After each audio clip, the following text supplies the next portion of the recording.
Make a change by helping your car's engine perform efficiently with the new air filter from Filterheads.com.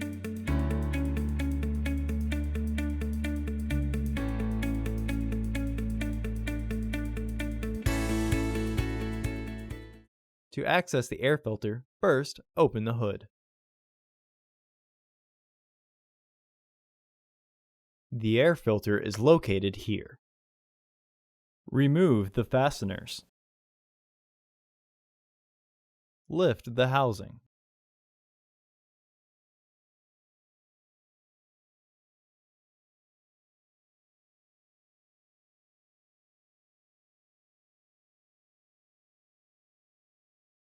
Remove the old filter from the housing and clean out any debris inside.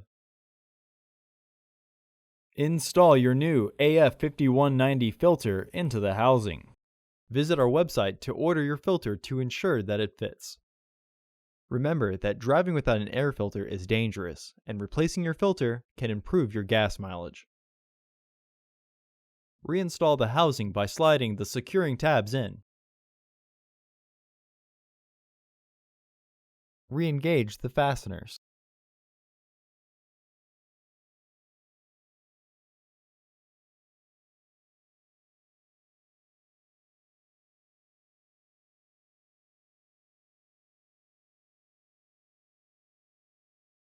Close the hood.